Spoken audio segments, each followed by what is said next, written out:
about to play a video of Tupac in 1993 being interviewed on the potentiality of going to jail. And I was actually looking for something else, but I found this interview to be so interesting and sad. And I know there's a lot of talk about like his connection to current news with who just went to jail, but when you listen to it and what he's saying, I don't know if it's who people think it is and for the reasons that they think it is. It actually makes me, there's a few things that he says, and I'm like, just you watch and tell me what you think. They used the picture some photographer took a year ago with me with a straight jacket on. You know, am I crazy? So they were sold out, white boys, Mexicans, blacks, and they would do whatever I said. I could tell all those people in the audience to turn around in a circle, and they would do it. I was having love. I mean, like undeniable love. And I was scared.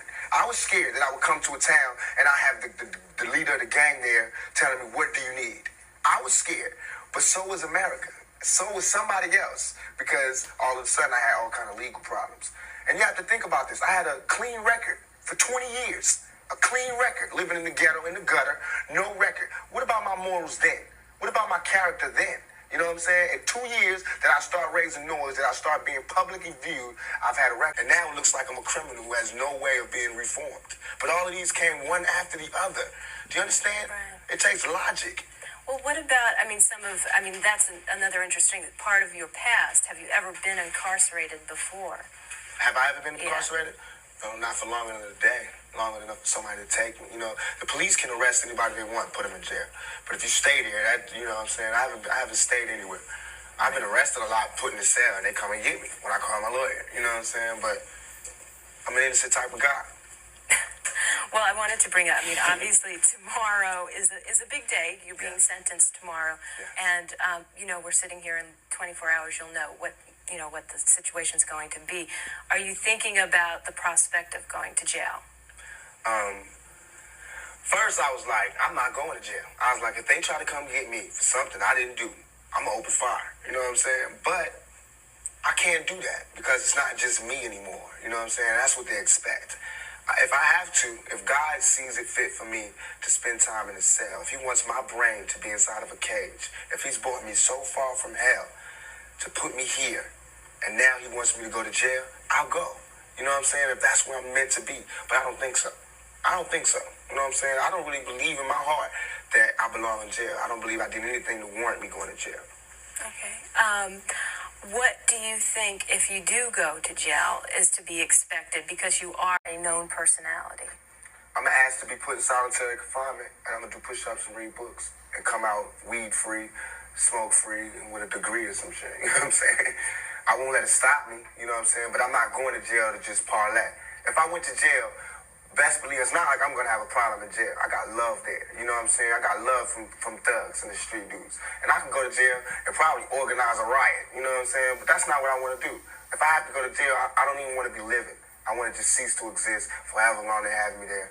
And then when I come out, I'll be reborn. You know what I'm saying? I'll be taking less problems. And that my mind will be sharper and the venom will be more potent. You know what I'm saying? So they shouldn't send me there. They should really try to, it's like you don't throw more gasoline on the fire to put it out. Mm-hmm. What about, this is one step and there's some other, cases that are going to be coming up. What has changed for you? And you mentioned the last 2 years is when everything started to happen one after the other. What changed for you in these 2 years? How is your life now different than it was before? Like I said, it was no spot for Tupac. It's not like there was somebody like me before and I moved into the spot so I can ask him how he did it. You know what I'm saying? There was no spot here. Nobody wanted to be, the person that thugs and the street people could rally around. Nobody wanted to be that. So when I was that, I couldn't handle it. You know what I'm saying? I could handle it, but not right away. Of course, I had problems. I was making mistakes that anybody would make when you have 14,000 people ready to do whatever you want. You know what I'm saying? When you have all over the country people waiting to hear what you want to do. You know what I'm saying? This thug life code, we have a code putting order to the violence on the streets. And when they all listening to you, I got people in the penitentiary, you know what I'm saying? Big time OG criminals who are calling me, telling me they want me to lead their movement, I mean, I'm gonna have a problem. You know what I'm saying? I'm gonna have a small identity crisis here. You know what I'm saying? Because, like I said, I was from a single father. You know what I mean? A single mother with no father, no male figure. Now I got every man in America who wants to take an order from me. You know what I'm saying? Who wants to know what I want to do, or what's my plan for young black males. And that makes me scared, but that makes me want to rise to the occasion. You know what I'm saying? What makes me want to give my whole life to him, and I will give my whole life to this plan that I have for Thug Life. Now, when you said a code, I don't know exactly what do you mean by that? I organized the OGs in the East Coast and the West Coast and the penitentiaries to come up with a set of codes of ethics for criminals. Like we're going to be against drive-bys, kidnappings, attacks on people that are not involved with the street gang, with the drug trade or the illegal business at all. All that kidnapping and shooting drive-bys out the car, we against that. And people who perpetrate that, they have to deal with the consequences when they go to jail, because that's who's going to enforce this code and the thug life that's on the street. It's like we cleaning up the dirt. I can't change what the dirt that's here, but I can put all this dirt in one corner. You know what I'm saying? Somehow have some order here. And for that, they need to give me a little leg room. You know what I'm saying? Let me do what I want to do, because nobody else is going to do it. Nobody else wants to do it.